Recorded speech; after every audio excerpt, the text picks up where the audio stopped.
what we wanted Bender to sound like. We auditioned many different kinds of people, including David Cohen himself auditioned for the voice of Bender. Apologies if I've told this story in here before, but when we went through about 100 actors when we were looking for the voice of Bender, and during the course of that, several people came up to me and they said, "Hey Dave, you sound a lot like a robot, maybe you should audition for the part."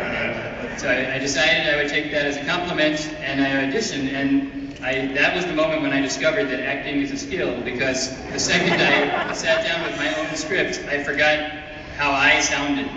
I was unable to read it as me. So the actual story, though, John, is that John came in and did his Bender voice as the voice of the professor when we were auditioning. Good news, everyone!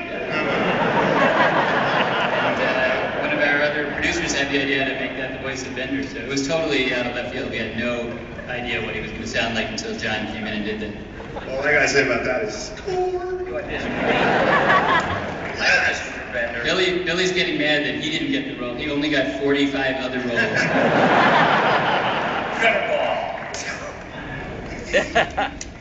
Okay, next question. On the DVD commentaries, you had mentioned earlier on how you were surprised at some of the content you're able to get past the network censors. Moving from network to cable, how far are you willing to push the envelope as far as content edginess? Notice the amount of dick jokes?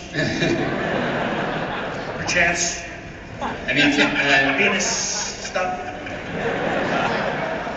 I will say that the plot, a lot of this plot centers around a tattoo on Fry's buttocks, so that may in itself answer your question a little bit. We used to be able to show naked animated rear ends on the Fox network, and they cracked down on that, right, Matt? Yes,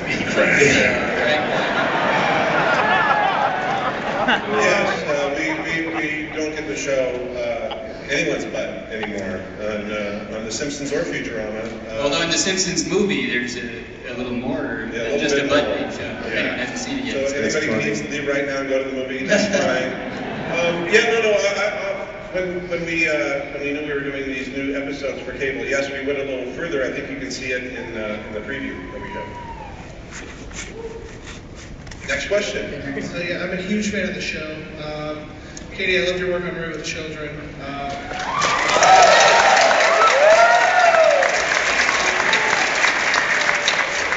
My question was there any type of budgetary, did you guys take a hit in the budget or anything like that, bringing the show back from cancellation on Fox to these movies? And then just a second side question, slightly off topic. In the Simpsons movie, you switch Rainier Wolfcastle to actually Arnold Schwarzenegger, and I was wondering why. That guy will be beaten up on the way out of the theater, rest assured. But the first part. Recall. So Katie, since you paid for this movie out of your wallet, no, the answer to the budget question is, we did take somewhat of a hit, but only in certain places. I will tell you what those are. You may see from the writers' grouchy expressions, the writers' salaries, and our music budget. So we have our same. By the way, we have a lot of the same writers. All of the writers on this project are veteran writers from the series. We have our entire cast back. We have our same animators, Broadcast Studios. We have our same composer, Christopher Team. So the entire team is the same team. I will say a large savings, which you will not notice, to be honest, is we have removed the live orchestra from the show. I don't hear it. Well, so it will sound exactly the same due to the improved technology of synthesizers. So the same exact sound, but that's where the budget took it. So we have kind of used a slightly lower budget to make a much more impressive looking product somehow. And the animation is like a step above. It's going to be high def. I didn't mention that before, although I don't think it'll be initially released that way. And Dwayne, anything while we're on that subject? Dwayne, anything you'd like to say about the animation process, how it differed from the series since we went to widescreen and the trouble we put you to? The series definitely, as you watch the TV series, was a great sci-fi show. It everything's going widescreen, so we're taking a widescreen, bringing it to a new, which I think everybody really appreciate. As far as the budgets go, anything that might have been cut back, nothing involves the artwork, any of the 3D animation, and it's just every dollar is on the screen, and you're gonna love it. It's really, really fantastic. Great writing, and it comes through on the screen. It's awesome. It ain't about quantity, it's all about the quality, baby. Oh. Ain't that the truth, baby? We have new toys. This is the first time I've seen these toys. Yeah, I saw that for the first time too. Oh, Billy, there's Sorry, a Dodgers I'm stuck in some package. I'm stuck in a retro package. Oh well.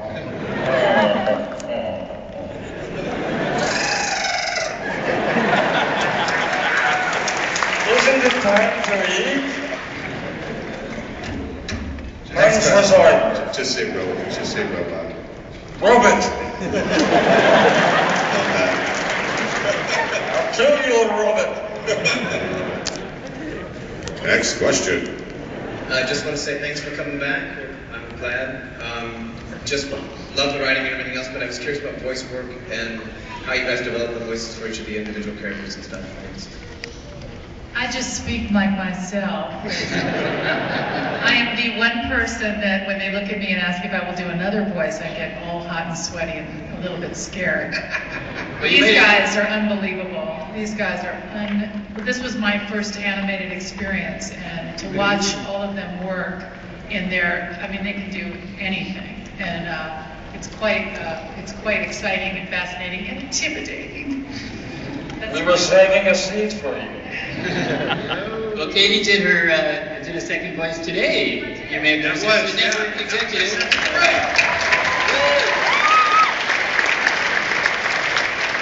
The way I came up with Bender was three things. I've said it before, I'll say it again. Slim Pickens from Blazing Saddles. What the hell in the wide world is storm season going on?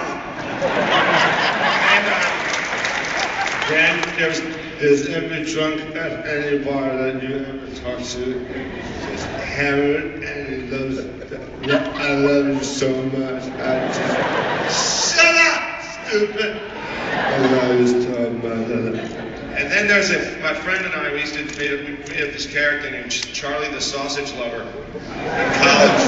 And he sausage is funny, I'm gonna you need all kinds of sausages. Italian sausage, French sausage, German sausage. Germans have Worcester, good sausages, all kinds of Worcesters, all kinds of things. If you put them all together, you get better, baby.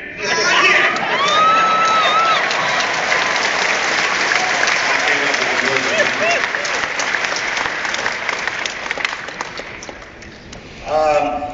My natural voice, probably when I was around 25, I used for Fry. Because I used to talk like this.